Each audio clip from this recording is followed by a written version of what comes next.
غول‌پیکرترین پهپادهای نظامی ایران. مشکلات ایران در تولید پهپادهای غول‌پیکر. چرا ایران هیچ پهپاد غول‌پیکری رو نتونسته در تعداد زیاد تولید انبوه بکنه؟ مشکل تامین موتور، سفارش یا فناوری؟ با ما همراه باشید.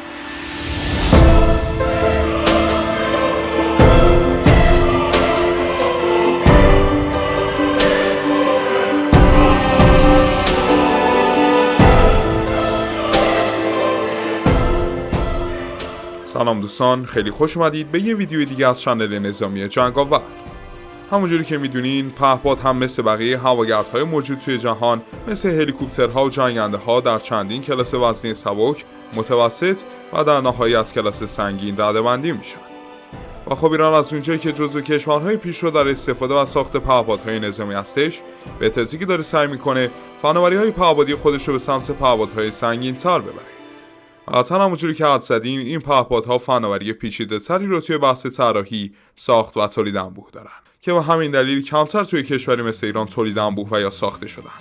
از تنها پهپادهای سنگین رده ایران 3 پهپاد شاهد 149، 147 و کمان 22 هستن که ما توی این ویدیو قصد داریم ابتدا اونا رو معرفی کنیم و بعداً ببینیم که چرا ایران نمیتونه این پهپادها رو به شکل انبوه تولید بکنه. و هیچ کدوم از پهپادهای سنگین وزن ایران در تعداد بالای 5 تا 10 فروند ساخته نشدن. موضوعی که به دلیل کمبود این کلاس پهپادها باعث شد ایران از ترکیه درخواست ورود پهپادهای سنگین رده یا آکینجی رو بکنه و عملاً این مسئله رو میشه بزرگترین مشکل صنعت پهپادی فعلی ایران دونست. پس امیدوارم که از این ویدیو لذت ببرین و اگه از کیفیت کار تیم ما راضی بودین خوشحال میشم از ما حمایت بکنین. اما قبل از اینکه بریم سراغ پهپادهای غولاسای ایرانی، بیاین اول با این سبک پهپادها آشنا بشیم.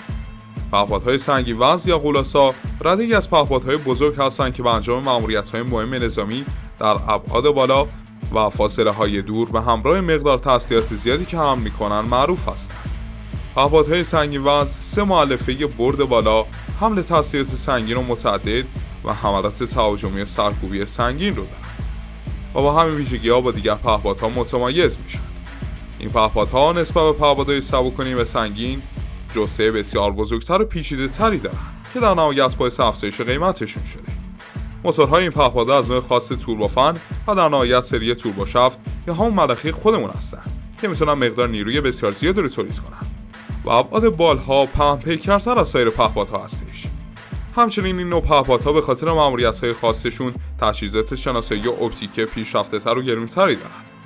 علاوه بر این، جالبه بدونین این پهپادهای رسمی برای ماموریت‌های کوچیک استفاده نمیشن، بلکه بیشتر برای عملیات هوایی مثل حمله به یک پایگاه بزرگ و مهم یا نابودی ستون زرهی دشمن استفاده میشن. چون میتونن انواع متعددی از موشک‌های هواپرتاب ضد زره یا کروز را در تعداد بالا حمل کنن و به تبع اون اهداف بیشتری را هدف قرار بدن. خب حالا بریم سراغ مشکلات اصلی تولید کم پهپادهای سنگین ایرانی. وقتی در مورد پهپادهای سنگین وزن صحبت می‌کنیم، جدا از بحث توانایی‌هاشون که خیلی بهتر از پهپاد سبک هستن، به سختی‌هاشون هم میرسیم خیلی بیشتر از پهپادهای سبک هستن. این پهپادها از موتورهای خاص سنگین توربوشافت استفاده می‌کنن و شکل ساختار داخلی باید تحمل وزن بالاشون رو داشته باشه. و در کنارش به خاطر ماموریت‌هایی که گفتیم با تجهیزات گران قیمتی را حمل کنن. به خاطر این پهپادها هم از قطعات مهم و فناوری بالایی استفاده میکنن و همچنین ساختشون خیلی گرون تموم میشه. به خاطر همین ایران وقتی که این نوع پهپادها رو میخواد تولید کنه، اول باید بتونه قطعات سخت و کلیدی اونها رو تامین کنه و همچنین نگاهی به بودجه سازمانهای نظامی بندازه که هر کدوم چقدر میتونن از این پهپادها بخرن. که در نهایت به دلیل قیمت بالای این پهپادهاست که کشوری مثل ایران سفارش تعداد کمتر از این پهپادها رو میده. که در نهایت به دلیل سفارش کم هم ایران نمیاد کل این پهپادها رو به شکل بومی سفارش بده و خب تولید یک سری از این قطعات پهپادها در کشورمون خیلی سخته، مثل موتور سنگین برای میزان حمل سلاح بالا. برای همین مجبوریم یک سری از قطعه ها رو وارد کنیم که خب همین به خاطر شرایط ما خیلی سخته و در نهایت یک پهپاد گرون در میاد که مثلا در مقایسه با یک پهپاد شاهد 136 انتاری که چند ده هزار دلار قیمت داره، این پهپادها تا چند ده میلیون دلار هم قیمت دارن و نمیشه به میزان بالا خریده بشه. خب حالا بریم سراغ پهپادهای بزرگ ایرانی تا معرفیشون کنیم. خب اول از پهپاد شاهد 147 شروع کنیم. سال گذشته در ماه آذر بود که همزمان با بازدید اخیر فرمانده کل قوا از دستاوردهای جدید نیروی هوافضای سپاه از پهپاد مدرنی رونمایی شد که نمونه ایرانی گلوبال هاوک آمریکایی شناخته میشد که پهپاد شناسایی همه کار است. پهپاد رزمی شاهد 147 یک پهپاد پیشرفته با استقامت در ارتفاع بالاست که برای ماموریت‌های نظارتی ساخته شده. ماموریت پیش بینی شده برای شاهد 147 بازه اطلاعاتیه و امکان دید در ماورای افق رو هم فراهم میکنه. شاهد 147 میتونه برای مدت طولانی در ارتفاعات بالا کار کنه و مناطق وسیع‌تری رو تحت پوشش عملیاتی خودش قرار بده. همین ویژگی اون رو به یک دارایی بزرگ در نظارت و جمع‌آوری اطلاعات تبدیل میکنه. فاصله دو سر بال این پهپاد 26 متره که میتونه خودش رو به ارتفاع 60,000 پا برسونه و تا بیش از 1000 کیلومتر رو در محدوده شناسایی خودش قرار بده. برای همین شاهد 147 پهپادی در رده پهپادهای استقامت طولانی و ارتفاع بالا طبقه بندی میشه. شاهد 147 رادار سار نیز حمل میکنه تا کلکسیونی از تجهیزات پیشرفته و رصد و پایش رو در خودش جای بده. مجهز بودن پهپاد شاهد 147 به فناوری پیشرفته رادار دیافراگم مصنوعی قابلیت‌های نظارتی خودش رو به سطوح بی‌سابقه‌ای افزایش میده. استفاده از سار به پهپاد اجازه میده حتی در شرایط آب و هوایی سخت تصاویری با وضوح بالا تولید کنه. این پهپاد به دارا بودن این رادار با دیافراگم مصنوعی با فناوری پیشرفته قادر به تولید تصاویر دقیق از زمین در هر شرایط آب و هوایی. ادغام رادار دیافراگم مصنوعی قابلیت‌های عملیاتی شاهد 147 رو تقویت میکنه. این ویژگی پیشرفته جایگاه این پهپاد رو به عنوان یک بازیگر کلیدی در ناوگان هواپیماهای بدون سرنشین جاسوسی آینده ایران مستحکم میکنه. یک جهش در توانایی‌های پهپادهای ایرانی به شما میره. با توجه به طراحی دماغه پهپاد شاهد 147 به نظر میرسه این پرنده جدید نیز همچون پهپاد غزه با آنتن‌های ارتباط ماهواره‌ای مجهزه. پیش از این نیز در یکی از گونه‌های شاهد 129 این آنتن‌ها برای ارتباط و دریافت فرامین و ارسال داده‌ها خصوصا از نوع تصویری با موفقیت مورد استفاده قرار گرفته. طراحی دوقلوی شاهد 147 فضای محموله داخلی رو برای ادغام سیستم‌های رادار و حسگر پیشرفته مورد استفاده در نقشه اطلاعاتی، نظارتی و شناسایی به حد اکثر میرسونه.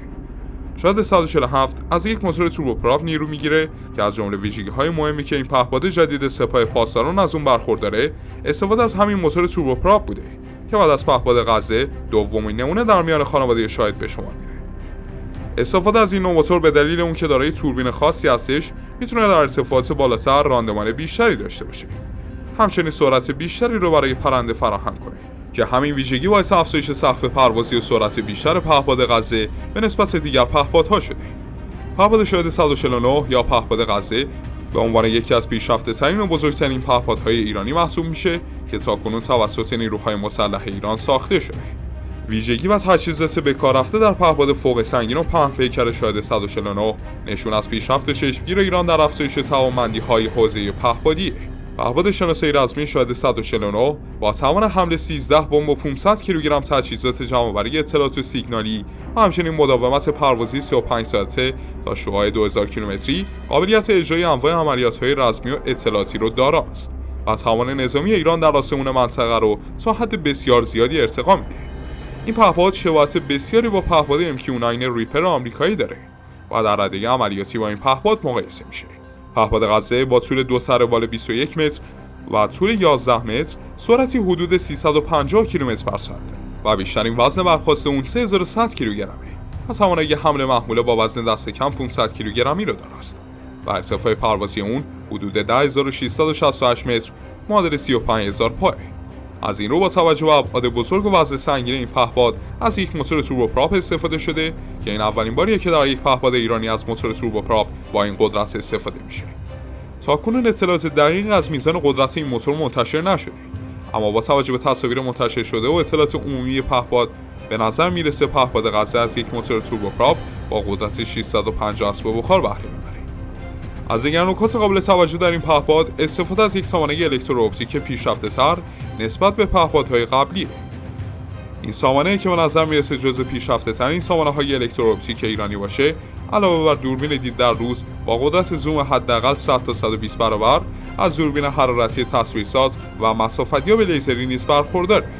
از نکات برجسته این سامانه بهره‌گیر از لنز تلسکوپی کاتادیوپتریکه که توانایی بزرگنمایی رو چندین برابر میکنه و این اولین باریه که در پهپادهای ایرانی از اون استفاده شده. درون دهلیز داخلی پهپاد شاهد 249 یک جایگاه چرخان حمل سلاح که در بمب‌افکن‌های دارای محفظه داخلی استفاده میشه دیده شده. با توجه به وجود فضای خالی در ناحیه زیر بدن این پهپاد، به نظر میرسه پهپاد غزه از مکانیزم پرتابگر چرخشی بمب در زیر بدنه خودش استفاده میکنه که میتونه تا 5 بمب رو حمل کنه.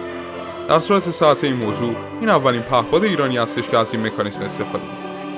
با توجه به این موضوع 5 بمب در دهلیز پهپاد و 8 بمب نیز در زیر بالها نصب میشه و در مجموع این پهپاد توانایی حمل 13 بمب رو داره.